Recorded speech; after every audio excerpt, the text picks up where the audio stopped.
Congress considers the benefits of school vouchers, how it could signal changes for Catholic schools across the country. A Donald Trump rally ends in violence, how supporters and protesters clashed. Vice President Biden seeks a cure to cancer. Cancer is a constant emergency. The message he delivered at the Vatican. And the White House Correspondents' Dinner. Political humor takes center stage. On EWTN News Nightly for Friday, April 29th, 2016.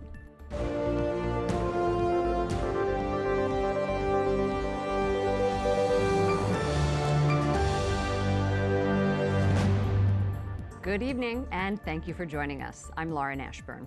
The House approves pumping $20 million a year into a D.C. school voucher program. The question is it a lifeline for struggling Catholic schools or a boost for poor students? Jason Calvi tells us it's part of a national trend to help more kids afford private schools. Jason. Yeah, Lauren, Maryland families have been begging for a program for the last decade. They finally got it this year. The House approval today renews an expiring D.C. voucher program for another 5 years, but it still needs Senate and White House approval. The House passed vouchers only apply to low-income D.C. students, like Mecca Harris. That gives me a lot of opportunities. You know, I can go to a private school, small classes, so it's easier to learn in a small environment. The average family income for students in the program is $22,000 a year. Catholic school president Beth Blauthus says half the students at Archbishop Carroll High School receive the voucher, called the Opportunity Scholarship. If the scholarship went away, there are valedictorians that we've had that wouldn't be at our school. There are students who struggle who wouldn't be at our school. There are actors and musicians and athletes who wouldn't be with us. The Friedman Foundation for School Choice says 30 states and D.C. have vouchers or other programs like tax credits, which help parents pay for private schools. If your local school is failing your child and you can't afford to move, and you can't afford to pay for private school, what options do you really have? But D.C.'s Congresswoman says the D.C. vouchers aren't needed. We have choices in the District of Columbia. We have public charter schools which are fully accountable to the public, unlike private schools. While today's vote was mostly backed by Republicans, leading Democratic senators also support the program. These kids are our children. They're the greatest natural resource this country has. For President Blauthus, it's all about giving those low-income kids the choice of a Catholic education. This program changes lives at a relatively low cost to taxpayers. D.C.'s Democratic mayor also supported this bill. It also gives funds to D.C. charter and public schools. Lauren? Jason, do you have some statistics about how the voucher program has helped poor children? Well, the lead sponsor of this bill, Jason Chaffetz, says he points to the graduation rates of people graduating high school here in D.C. He says at public schools, it's 64%, but for the Opportunity Scholarship, those voucher students, it's 90%. Now, opponents point to studies that show there have been no improvement for the voucher students in math and reading, those students who have come from the most struggling public schools in D.C. Lauren?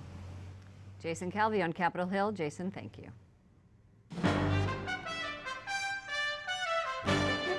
Other stories our EWTN news team is covering in today's world. More skirmishes at a Donald Trump rally. Police have formed a line around the hotel where Donald Trump is speaking. It's the second day in a row for these protests. Last night's protests outside of a Trump rally ended in violence. Police in Orange County, California say they arrested about 20 people who clashed with Trump supporters. Carly Fiorina is wading into the rough waters of political discourse. Ted Cruz's new vice presidential candidate calls Donald Trump a disaster. I don't think you can just slap an R on your jersey and say that you're a Republican, much less a conservative. Donald Trump doesn't represent me, doesn't represent my party, and I don't think he represents the people of the Hoosier state. Indiana holds its presidential primary on Tuesday, which is considered a must-win state for Ted Cruz, even though he is trailing in the polls.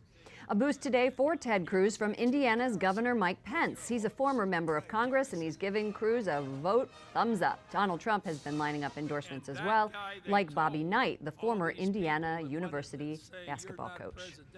Survivors of a U.S. airstrike on Doctors Without Borders Hospital in Afghanistan demand justice. Wyatt Goolsby is here. He says they're upset that no one will face criminal charges. Lauren, some of the medical staff who are working in the hospital say the incident is unforgivable. The families of those who died in the bombing are calling for a trial. It comes as the Pentagon releases a report revealing what led to the military firing on the wrong target.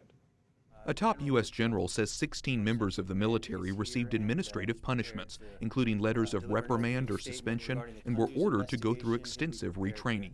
But he says no one was court-martialed and no one will be criminally charged. The investigation concluded that certain personnel failed to comply with the rules of engagement and the law of armed conflict.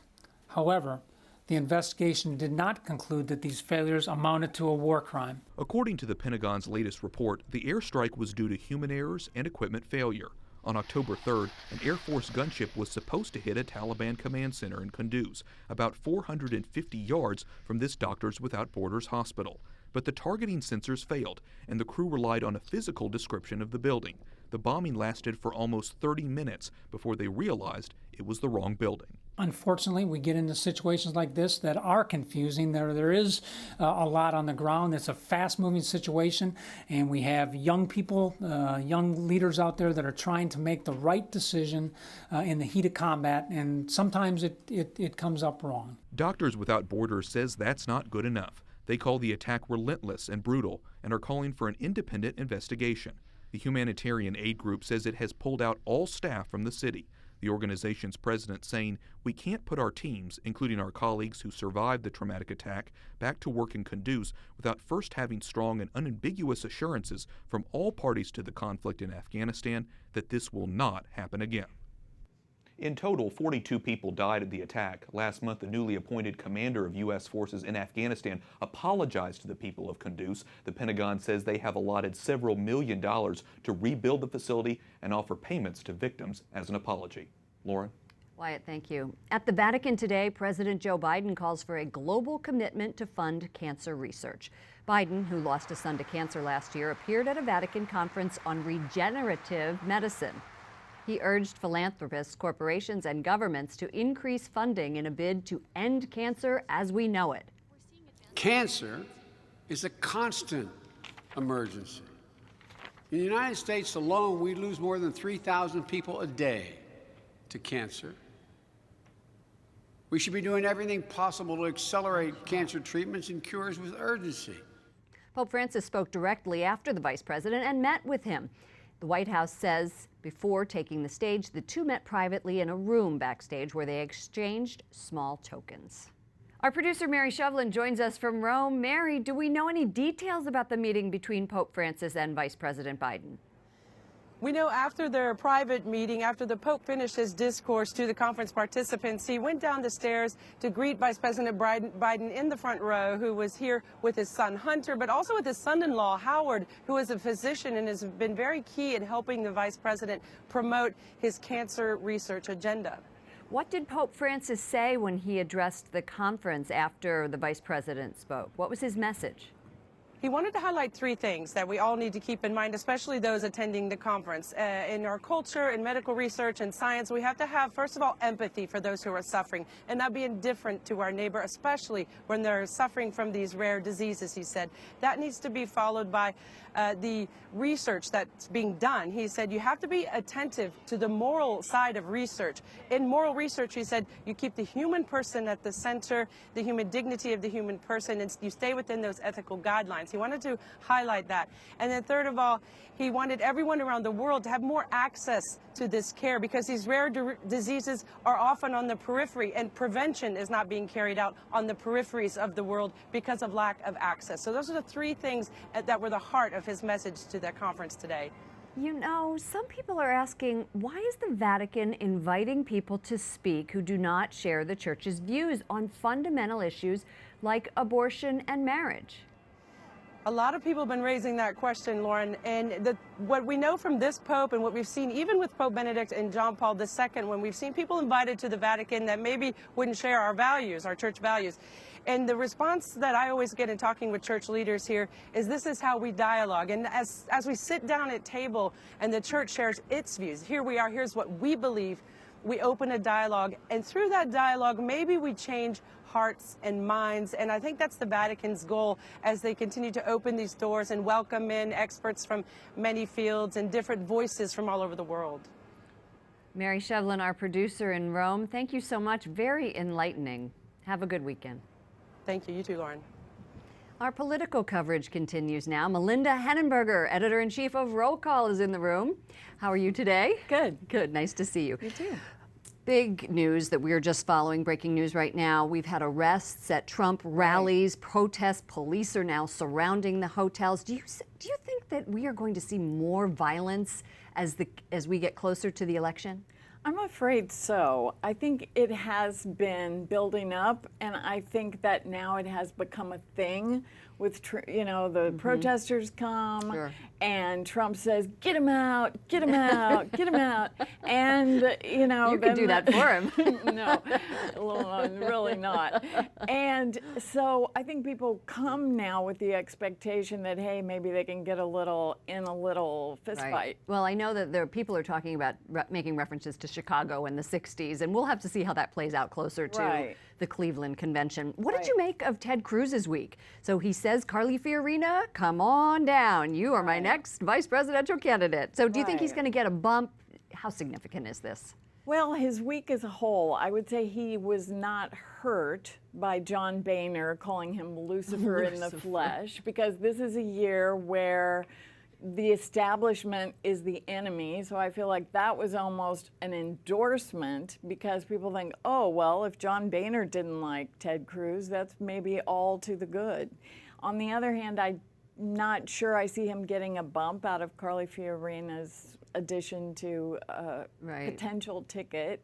I think they have a lot in common rather than necessarily complementing each other. Sure.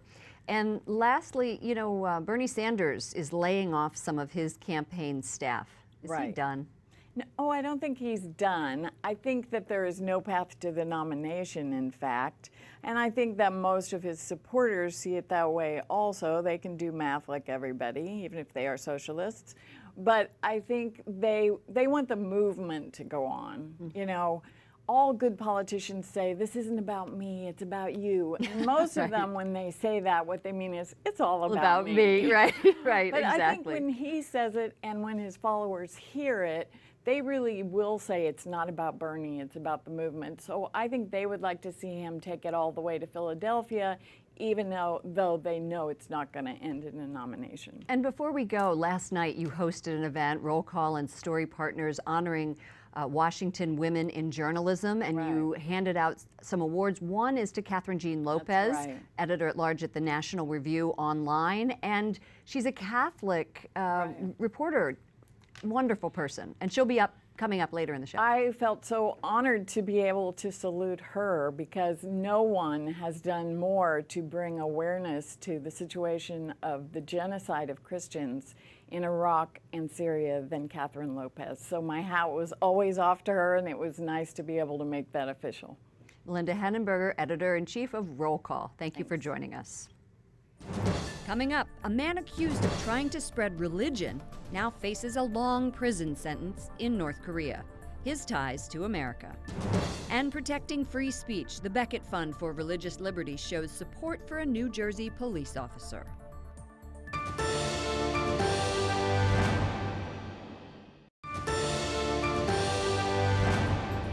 Today we celebrate the feast of Virgin and Doctor of the Church, St. Kathryn of Siena.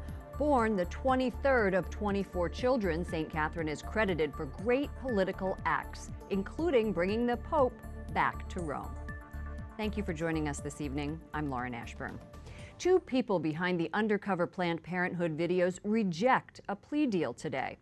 David Daleiden and Sandra Merritt face a felony charge of tampering with government records. Daleiden also faces a misdemeanor for attempting to buy human organs as part of an undercover investigation.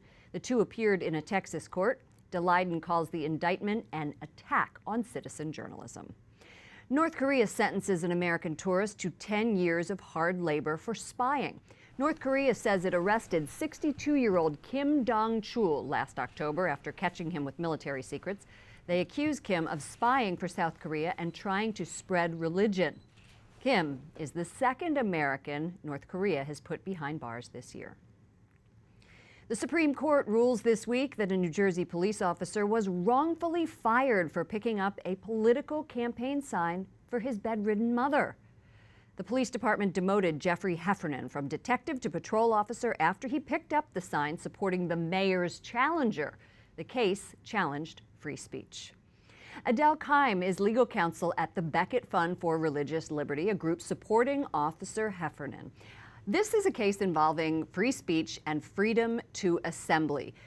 A big victory for both, right? Absolutely. The decision was 6-2, which means that the overwhelming majority of Supreme Court justices agreed it was wrong for the New Jersey chief of police to demote and eventually fire Officer Heffernan because they thought he was exercising his First Amendment rights. How significant is this ruling in an election year? It has a huge impact. Look, this is a year when everyone's going to be looking to their right and their left to see who's supporting whom in the presidential election. If your boss guesses wrong, he shouldn't get off the hook. That's what the lower courts had said. They said because Officer Heffernan wasn't really supporting the mayor's challenger, that he wasn't exercising his First Amendment rights, and he didn't have any cause of action. The Supreme Court said that's wrong. If your boss fires you over a mistake, your boss is still accountable for that. Right. There is a war raging, I think, right now, that the elite media and a lot of other people are questioning the ability of religious groups to have their own issues and to do what they believe is right for themselves. Tell us how that fight is going. You know, we think that fight is going very well.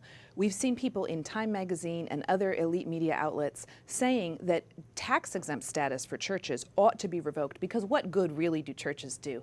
Look, at the Becket Fund for Religious Liberty, we represent people of all faiths, and we're fortunate enough to get a bird's eye view at all of the good that's going on by religious people in the United States. Religious people outgive secular people, religious people outserve secular people, and religious institutions like the nursing homes run by the Little Sisters of the Poor do work that state employees just can't do. So we think that this time when people are calling things into question that haven't been questioned for decades is a time when religious communities have the opportunity to step into the spotlight and just shine. Adele Keim is legal counsel at the Becket Fund for Religious Liberty. Thank you very much for joining us. Blood red, that's the color of the Trevi Fountain tonight. The Catholic group Aid to the Church in Need turned it red to recognize Christian martyrs. The organizers want to call attention to anti-Christian persecution. The Chaldean Catholic Bishop of Aleppo, Syria, spoke at today's event. Syria undergoes some of the most severe Christian persecution at the hands of ISIS. Pope Francis often speaks out on modern-day martyrs, calling them the lifeblood of the church. Up next, President Obama roasts the media, what to expect at this year's White House Correspondents' Dinner. And a surprise discovery, how they stumbled upon a treasure trove of ancient Roman coins.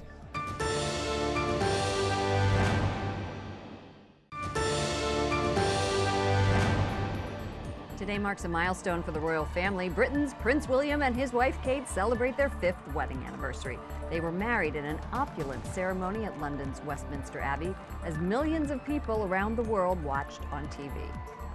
Thank you for joining us. I'm Lauren Ashburn. A surprise visitor today at the White House press briefing room. Josh is out today. He has, I believe it's a root canal. First, the president is still working on his jokes for the White House Correspondents' Dinner. I don't have any details on that other than he intends to be funny. Very funny. So now I'll take your questions. Allison! Oh, Josh, you're back! That was Allison Janney. This is not your show anymore. Oh my gosh, I'm so sorry. That was Allison Janney from the former hit TV show The West Wing. She's in Washington to help draw attention to the opioid epidemic. Janney's past includes drug addiction. Her brother died from drug abuse, and she wants to support her fellow Americans in recovery. Janney's current show, Mom, is about recovering from drug addiction. This is a big weekend in Washington, D.C. The president gets a chance to roast reporters. The White House Correspondents' Dinner is a long tradition, bringing Hollywood and politicians together, but there's also a philanthropic element.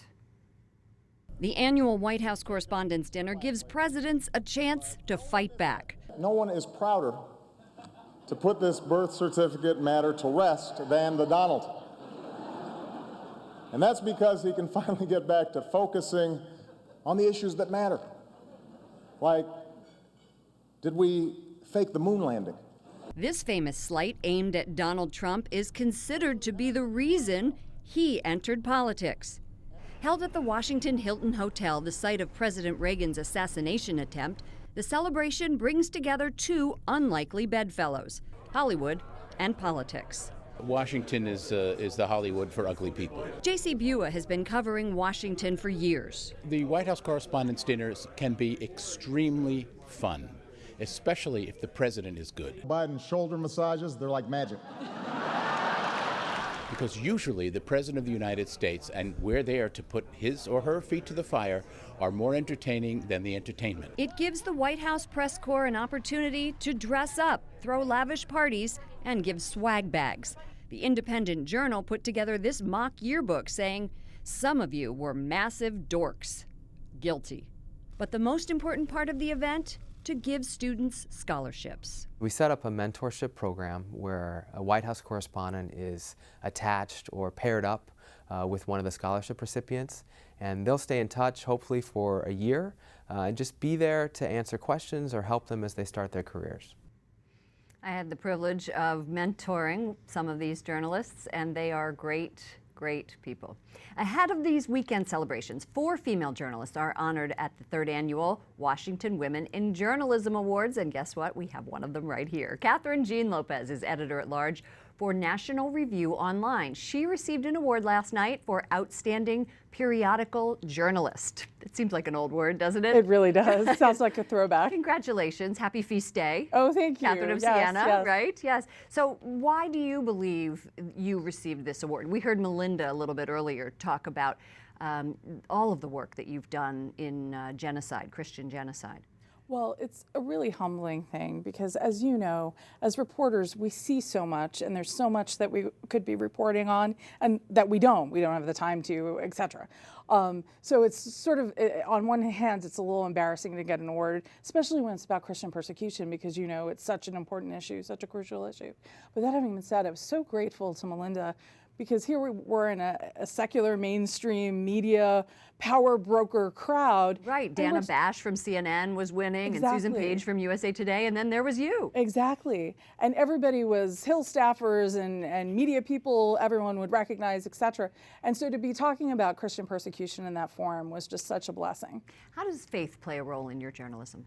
Well, that's another reason why I was kind of shocked when Melinda first called me and told me about this award, because I do very, very obviously write from a Catholic perspective, lens, worldview, and try to look at politics and everything else through that lens. And so that would be something that mainstream beltway journalists would value. Go figure. A remarkable thing. And I wonder if it says something about where we are in our politics too, because I think there's this bipartisan universal feeling that people are uncertain and they don't know what the heck is going on, and they are looking for faith voices like yours. Exactly, They're looking for grounding. Right. Exactly. Thank you so much, Kathryn Jean Lopez, editor-at-large of National Review Online. We appreciate all the work that you do. A surprise discovery leads to buried treasure. Construction workers digging a trench in Spain found ancient Roman coins, and not just 1 or 2. They discovered 19 jugs filled with more than 1,300 pounds of bronze coins. The Roman artifacts date back to the 3rd century, and they're expected to go on display in a museum. That's it for us tonight. For the EWTN News Nightly team, I'm Lauren Ashburn. Good night. God bless.